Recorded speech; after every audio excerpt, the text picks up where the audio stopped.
Suivez les Jeux olympiques d'hiver de Milano Cortina sur ici-tout.tv.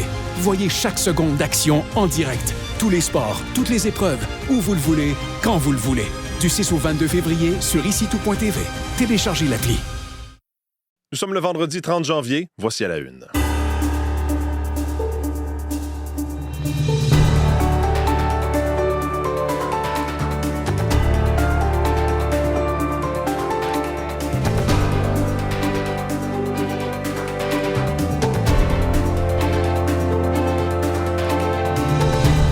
Bonjour, bon vendredi. Mathieu Bellumeur au microphone. J'espère que vous allez bien. Bienvenue à cette nouvelle édition d'À la Une. Merci de nous choisir le matin, comme ça, que ce soit à la radio, sur le web, l'application Radio-Canada Audio ou encore sur le réseau de l'information. Vous savez qu'on est maintenant diffusé sur RDI de 5h30 à 6h tous les matins. Alors, bienvenue à cette nouvelle émission durant laquelle on va parler du congrès du Parti conservateur qui s'est ouvert hier à Calgary.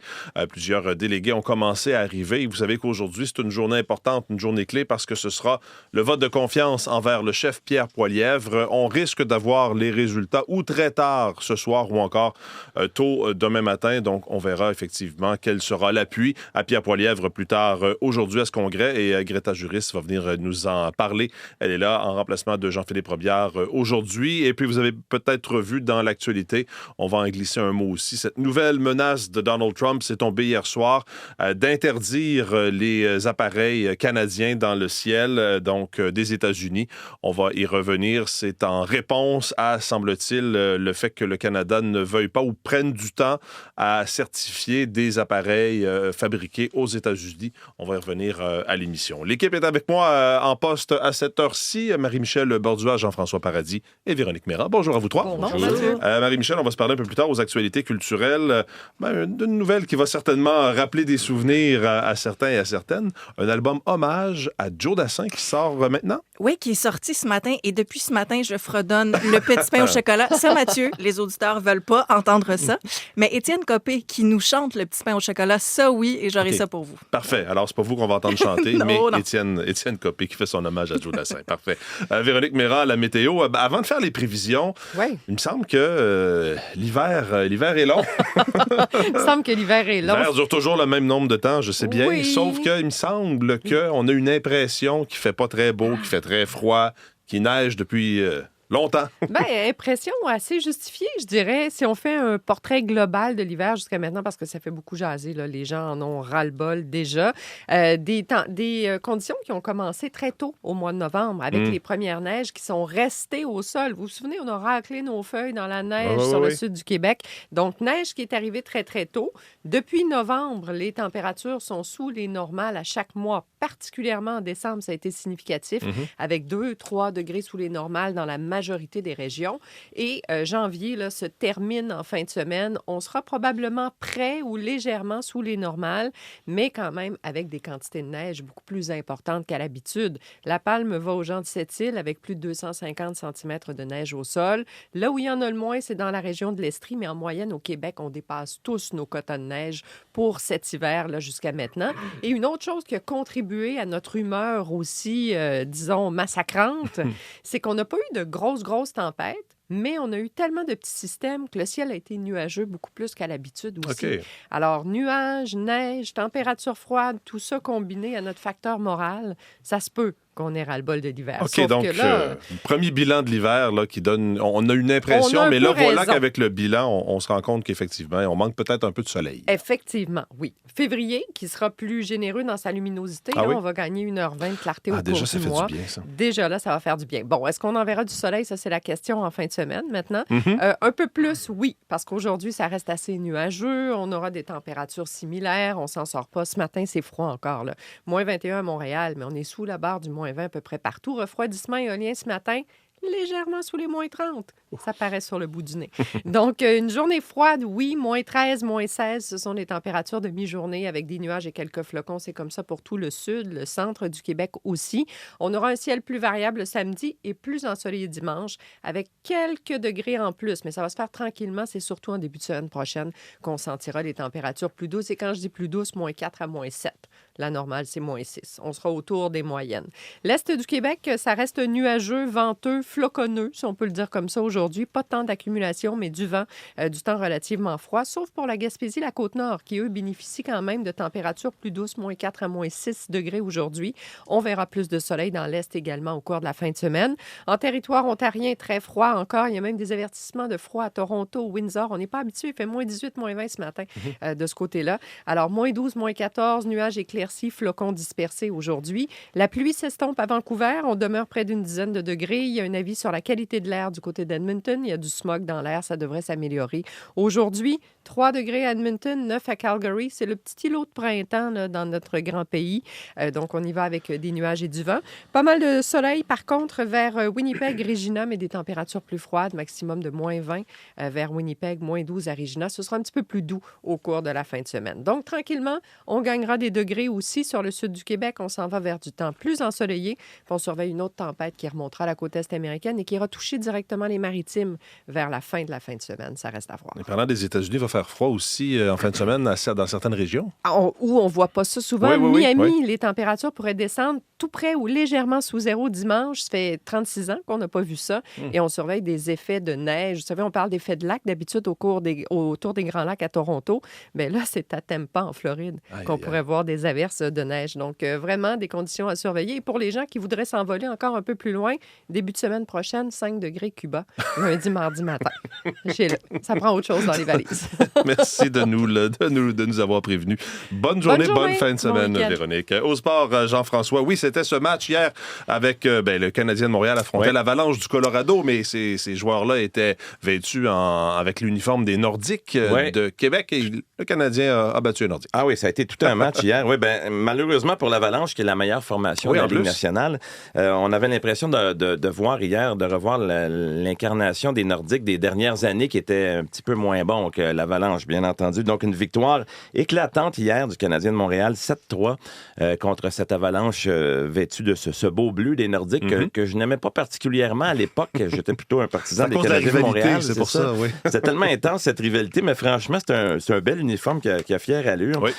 C'était un peu bizarre, par contre, d'entendre, il y a des amateurs qui m'en ont parlé de ça, d'entendre à la radio, on décrivait le match comme un match des Canadiens contre les Nordiques et passe va aux Nordiques, les Nordiques inscrivent un but. Ça faisait un petit peu étrange. Et Michel Lacroix également annonçait les buts des Nordiques au lieu des buts de l'Avalanche du Colorado. Heureusement, ils n'ont pas compté trop de buts. Hier, ces Nordiques Avalanche, le Canadien a vraiment été dominant.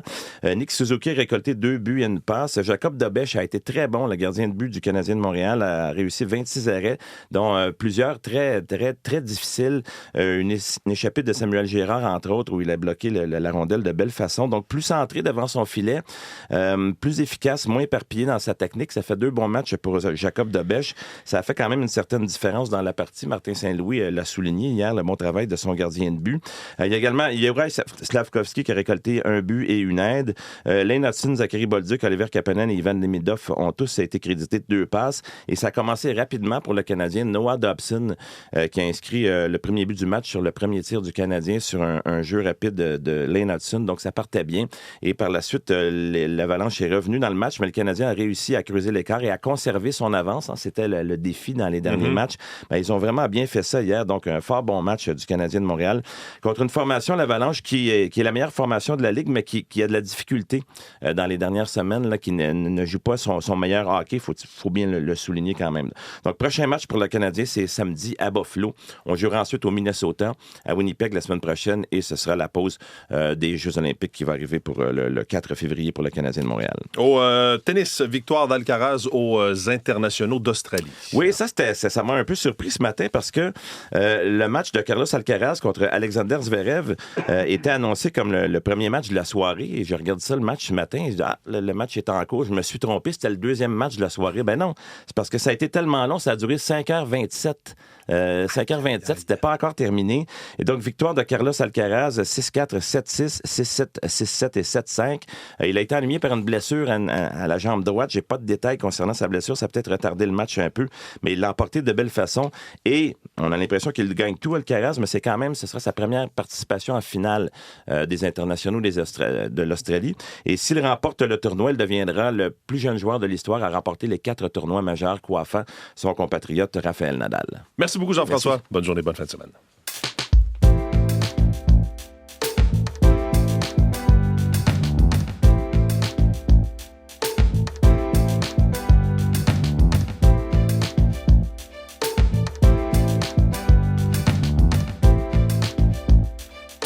Allons-y avec la une des quotidiens de ce matin. Je vais commencer par le Journal de Montréal qui parle justement de cette nouvelle tombée hier. Trump désire interdire nos avions. Le président qui menace de fermer le ciel américain aux jets de bombardiers et à tous les appareils qui sont fabriqués au Canada. Il a effectivement menacé d'empêcher ces avions de voler aux États-Unis en réponse supposément à une certification refusée par Ottawa pour des appareils américains. On parle des appareils Gulfstream des séries 500, 600, 700 et 800. Mais selon Meram Ebrahimi, qui est cité dans le Journal de Montréal, qui est de l'Observatoire international de l'aéronautique et de l'aviation civile à l'Université du Québec à Montréal, c'est pas tout à fait vrai de dire ça. Il y a des modèles Gulfstream qui sont certifiés, d'autres qui sont en processus de certification, mais ce qu'il explique, M. Ebrahimi, au journal, c'est que la certification, ça se fait pas automatiquement. Il y a un processus réglementaire normal qui peut prendre du temps, mais ça aurait des effets, évidemment, sur les États-Unis. Il y a plusieurs millionnaires ou même milliardaires, je devrais dire, qui possèdent des appareils bombardiers, justement. Et on cite le Super Bowl qui a lieu dans moins de 2 semaines, ce championnat au football américain. Il y a bien des clients fortunés, justement, qui vont utiliser leurs appareils pour se rendre à la compétition. Il y a des appareils bombardiers, donc ça risque de toucher bien des gens, mais outre les milliardaires, ce sont des appareils qui sont aussi utilisés par des transporteurs américains. Donc, vous pourrez lire ce résumé et ce compte-rendu dans le Journal de Montréal de ce matin. En une du Globe and Mail, il est question donc de cette rencontre entre les premiers ministres des provinces et des territoires et le premier ministre du Canada, Mark Carney. Danielle Smith de l'Alberta a défendu les séparatistes après qu'Eby a qualifié donc des rencontres aux États-Unis de trahison. C'est le titre du Globe and Mail. Les premiers ministres provinciaux et le premier ministre du Canada ont abordé un rapport selon lequel un groupe d'Albertains a rencontré des responsables de l'administration Trump. Le premier ministre de la Colombie, David Eby, a qualifié ça de trahison. C'est en lien avec un article qui a été publié dans le Financial Times, selon lequel l'administration Trump aurait tenu des rencontres secrètes avec des séparatistes, des gens du mouvement séparatiste albertain. Vous pourrez lire ça en une du Globe and Mail de ce matin. Si je poursuis maintenant dans le Devoir, on nous raconte une histoire qui se passe donc dans le coin de Saint-Philémon au Québec. La grande déception de Saint-Philémon, c'est le titre de l'article. On nous raconte que la mairie de Bellechasse a attiré une famille dans une maison grâce à un concours en 2022.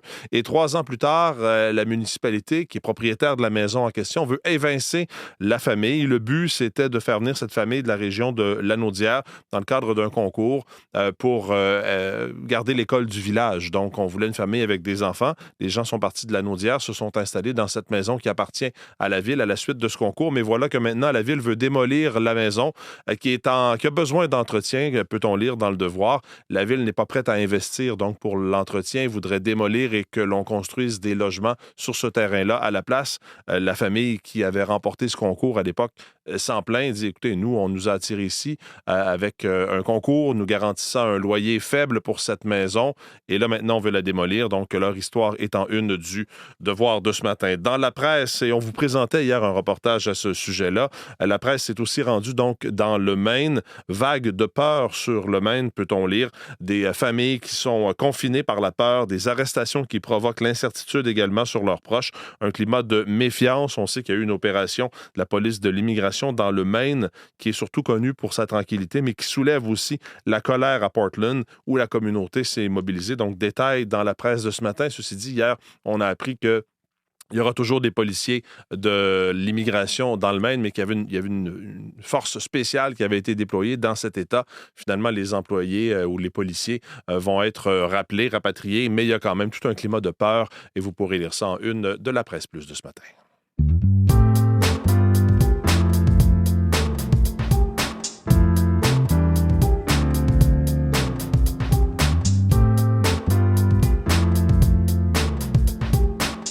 Parlons maintenant de ce congrès conservateur. Greta Juris est en studio avec moi. Bonjour, Greta. Bonjour, Mathieu. Oui, grosse journée au congrès conservateur parce que c'est jour de vote pour Pierre Poilievre, vote de confiance. Donc, les délégués seront appelés à se prononcer. Évidemment, il y a cette défaite électorale de l'an dernier. Il y a aussi les récents sondages qui sont pas très bons pour le Parti conservateur qui avantage Mark Carney. Donc, ce sera intéressant de suivre ce vote. Oui, justement, les conservateurs n'ont obtenu que 38 % des appuis des électeurs dans un récent sondage, tandis que les libéraux de Mark Carney profitent de 47 % des intentions de vote des Canadiens.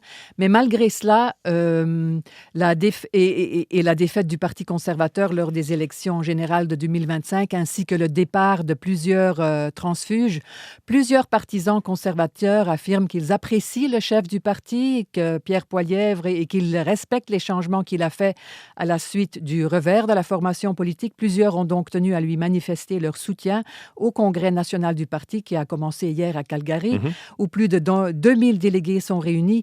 Voici l'avis d'une jeune déléguée du Québec et ancienne candidate du parti à Jonquière, Fanny Boulanger, suivie par les commentaires d'un autre délégué du Québec, Mathieu Conway.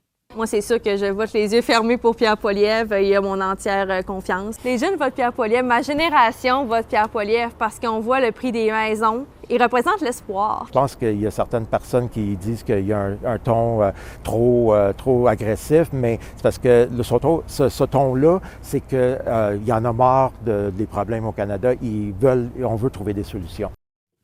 Cependant, les militants conservateurs ne sont pas tous du même avis. Voici un délégué des cantons de l'Est, Sandy White. Pour être un leader et pour être premier ministre, il faut changer un peu sa tonalité, sa performance, son approche. J'ai aucun doute que M. Poilievre il va gagner. Rappelons, Mathieu, que la constitution du parti dicte que lorsque le parti ne prend pas le pouvoir à la suite d'élections générales et que le chef n'indique pas son intention de démissionner, il doit tenir un vote de confiance à l'endroit du chef. Oui, et donc c'est ce qui va se passer aujourd'hui. Il a reçu, ceci dit, l'appui d'un député.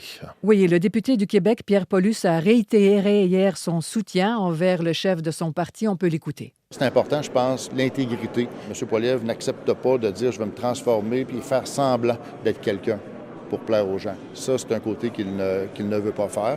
Mais par contre, il comprend qu'il peut avoir des interactions un peu différentes. Surtout avec les Québécois, des fois, on a une façon de s'adresser un peu différente, mais de façon fondamentale, il n'est pas question de changer. Mais il aurait quand même changé un peu de ton. Plusieurs délégués estiment d'ailleurs que Pierre Poilievre a insufflé une nouvelle énergie et un nouvel enthousiasme au parti et que ses messages concernant le coût de la vie attirent l'attention du public. À plusieurs reprises, le chef conservateur a critiqué les gouvernements libéraux de Justin Trudeau et du premier ministre actuel Mark Carney en indiquant qu'ils rendent plus coûteuse la vie aux Canadiens. Et malgré ces critiques, Pierre Poilievre a récemment promis de coopérer avec Mark Carney dans un contexte de tension économique et politique internationale. Et ce changement de ton semble plaire à plusieurs délégués. Oui, et donc, il y a quand même une certaine division concernant le leadership de Pierre Poilievre. Oui, ça, c'est selon un sondage publié par la firme Abacus le 18 janvier dernier qui dévoile que parmi les 1800 répondants, seuls 35 % voudraient que Pierre Poilievre continue en tant que chef. Soulignons que ce sondage a été réalisé entre le 9 et 14 janvier sur un échantillon aléatoire de panélistes canadiens. Et donc, le vote de confiance des délégués du Parti conservateur se tiendra ce soir. Oui, c'est ça. Un sondage qui était mené au sein des gens qui votent généralement conservateurs. Voilà. Là, ce sont les délégués qui votent ce soir. On risque d'avoir ça ou très tard ou encore samedi matin, les résultats de ce vote-là. Merci beaucoup, Greta. Bonne journée.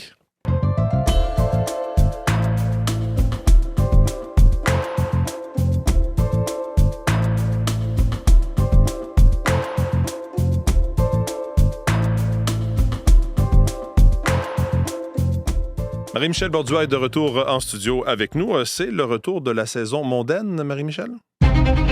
Nous commençons une autre saison. Donnez-moi un des potins croustillants. La saison mondaine pourrait paraître différente. Non, il faut commencer comme à votre habitude. Très cher ami lecteur. Et oui, c'est le retour de la chronique des Bridgerton. Plusieurs auront reconnu le thème musical. Retour pour une 4e saison, ce succès télévisuel qui nous replonge encore une fois dans la haute société londonienne.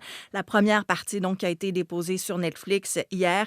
Et les fidèles vont se retrouver, Mathieu, en terrain connu. À quelques changements près cette saison, on l'entendait en bande-annonce, l'identité de Lady Whistledown qui a été dévoilée là, au grand public, celle qui sait tout sur tout le monde. On le savait à la fin de la saison saison 3, mais ça n'empêche pas qu'on peut commencer et conserver nos bonnes habitudes, chers amis lecteurs. Et donc, on se retrouve là très tôt dans ce bal, le premier bal de la saison, qui doit nous donner là, qui sera la perle de la saison. Et à la différence, encore une fois, cette fois-ci, que la reine, elle est un peu lasse des débutantes, décide plutôt que cette fois-ci, ce sera un prétendant, nul autre que Benedict Bridgerton, le deuxième fils là, du vicomte de cette famille, qui va partir à la conquête de sa flamme du bal avec sa sœur Héloïse dans une espèce de Bringerella. C'est vraiment là, on fait une saison un peu à la sauce Cendrillon, où la pantoufle de verre se transforme en gant de bal qui est laissé comme ça à l'abandon. Est-ce que Bénédicte va retrouver sa belle? Qui se cache véritablement derrière le masque? Donc, 4 premiers épisodes disponibles sur Netflix. La deuxième partie, ce sera à la fin de février. Con te partirò, paesi che non ho mai veduto e vissuto con te. On entend Andrea Bocelli, donc, qui va d'ailleurs s'arrêter au Canada. Il part en tournée. Et oui, donc, va venir ici au pays dans le cadre d'une tournée pour souligner le 30e anniversaire de l'album Romanza et de cette pièce qu'on entendait, pièce-titre Conte Partiro. C'est l'album qui a fait connaître Andrea Bocelli à travers le monde. 30 ans déjà, ça m'a surprise hier, cet album-là. Le temps passe vite, mais cet album-là n'a pas vieilli. Et donc, Andrea Bocelli va s'arrêter au Centre Bell à Montréal le 13 décembre, va ensuite se produire au TD Coliseum à Hamilton le 19 décembre. Sur le site d'Andrea Bocelli, billets en prévente le 4 février, vente générale à partir du 5, donc ça s'en vient. Et d'ailleurs, il faut dire qu'Andrea Bocelli va être de la cérémonie d'ouverture des Jeux olympiques de Milan-Cortina. Et puis on reste en musique et dans la nostalgie.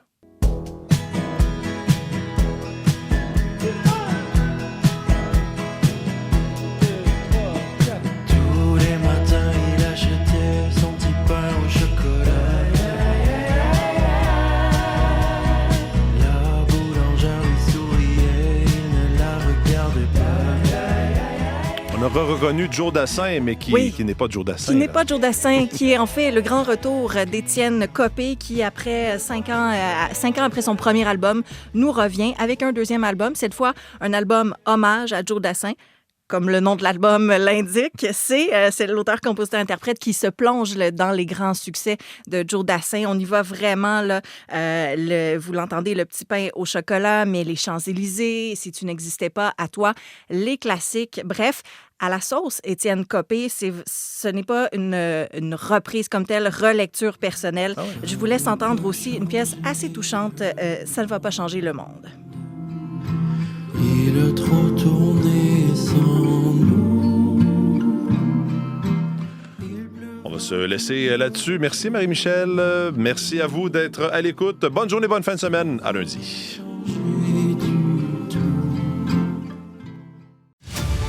On a l'appli qu'il vous faut pour les JO. Toutes les nouvelles sur les athlètes, toutes les médailles remportées et l'horaire complet de toutes les épreuves. Pour tout savoir sur les Jeux olympiques d'hiver de Milano-Cortina, téléchargez l'appli Info de Radio-Canada.